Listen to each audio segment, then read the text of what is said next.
Hi everybody and welcome back to Miss Angler's Biology Classroom. I am Miss Angler and in today's video we are going to cover one of the most requested topics, and that is flashcards. They are the most effective way to study for almost all of your subjects, and I'm going to show you exactly how to make them and how best to use them.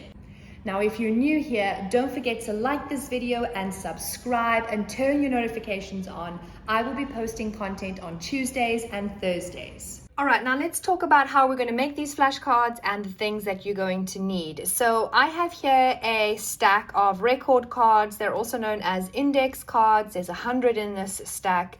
You can buy these cards from any good stationery shop, a Walton's, CNA, PNA. They're very convenient. However, you don't need these. These aren't a necessity. You could probably just use paper and, tear it up into squares.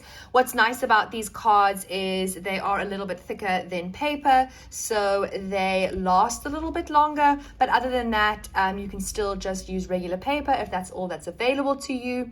And then also we are going to need a pen of some kind and a highlighter, and of course the note that we are going to work with either from your textbook or the note pack that you've received in class.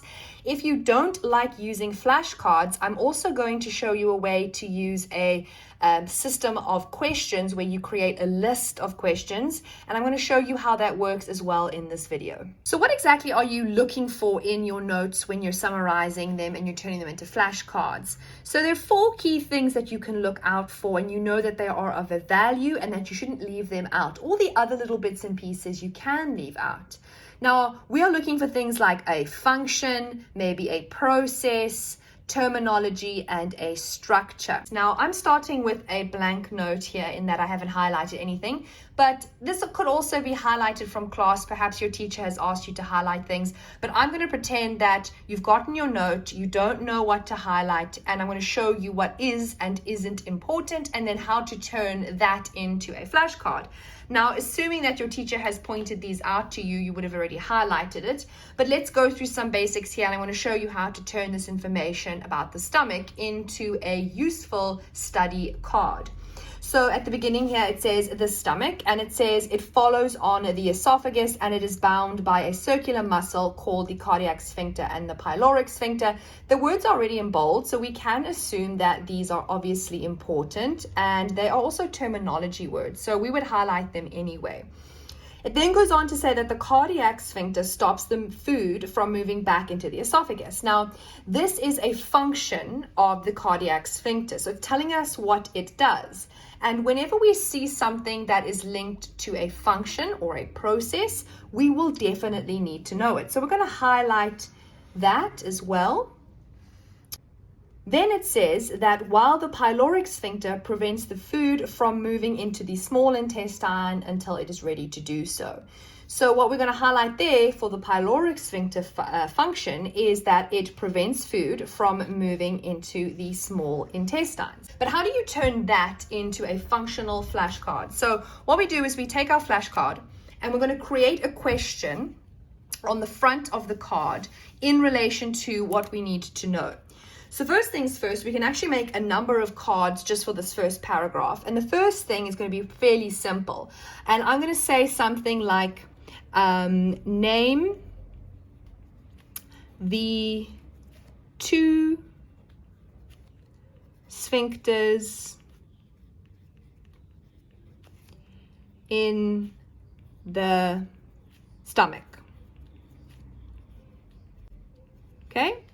That is our question on the front. On the back, we are going to write the answer, and we have the answer in front of us here. And so our first answer is going to be cardiac, and our second is going to be our pyloric. Okay, so now we've made our first flashcard, right? It's going to allow us to remember what our 2 sphincters in the stomach are. Now, another way to keep a track of these, particularly when you're making sets of cards, is I would number these. So we have here 2 functions of these sphincters. And so yet again, we can take our flashcard and we need to come up with a question. And so for this, we know that this is the job of these 2 sphincter muscles. So perhaps what we need to do is we can make 2 cards or 1. It depends on how quickly you want to make these. But if you are making them as individuals, I suggest you go slowly and you start making more than rather less flashcards. And we're going to write here something like, what is the function of the cardiac sphincter? Right? And on the back, we write the answer, and we're taking it from here, stops food from moving back into esophagus. And we're going to keep it short. Sometimes you can drop out like connecting words to make the answer a little bit more concise. So stops food from moving back into esophagus.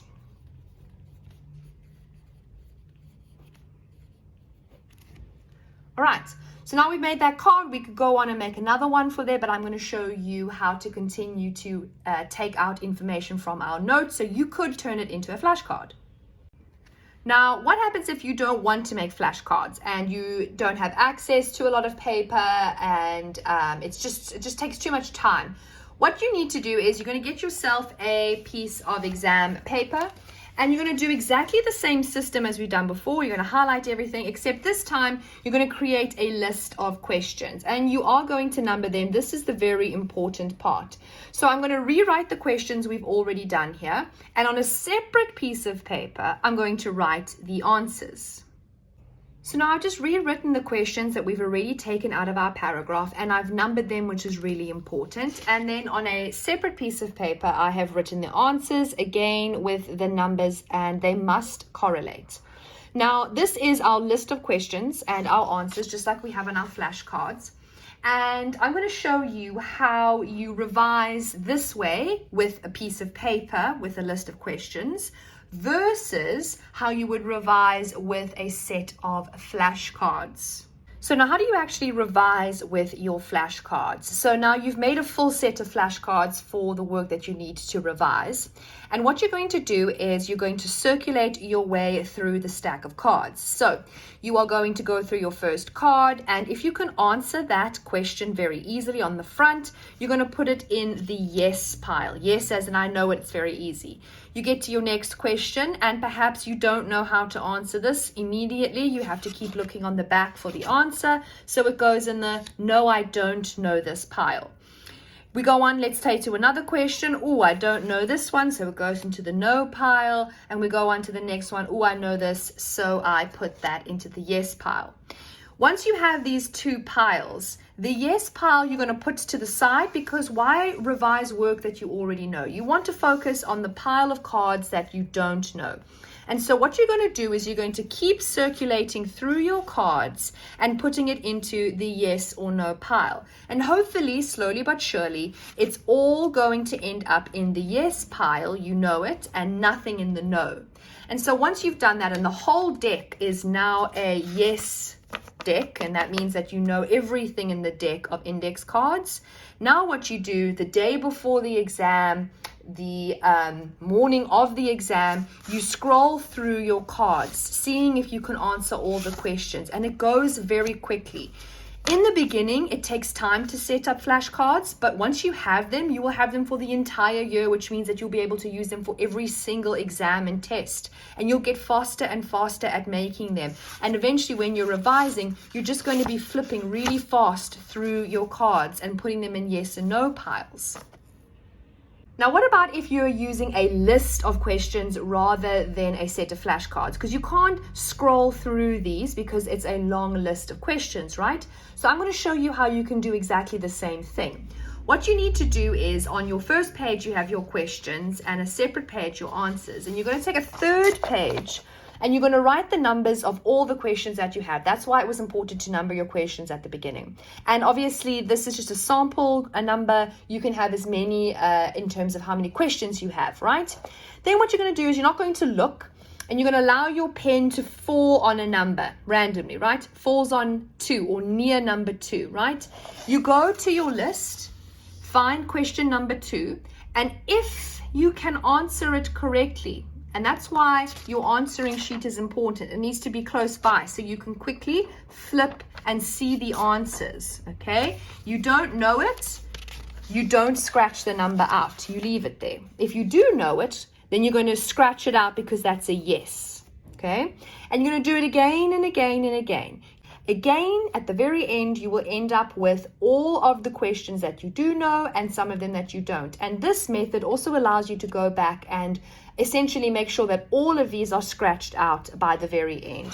Now, I also realize that many of you will think that this is a very old school way of doing it because you're writing stuff, and you can, of course, use technology as well. There are lots of flashcard producing apps, particularly one of the best out there is Quizlet, and you can create digital flashcards. The only limitation is that, of course, you are going to need a device and an internet connection, whereas this is far more basic, and it's something that you can carry around with you all the time, and you won't need to worry about internet connection.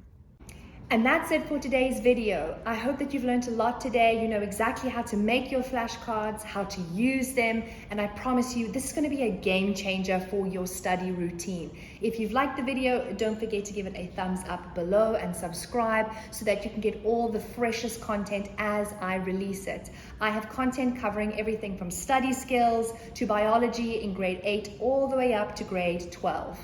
And I'll see you next time, everybody. Bye.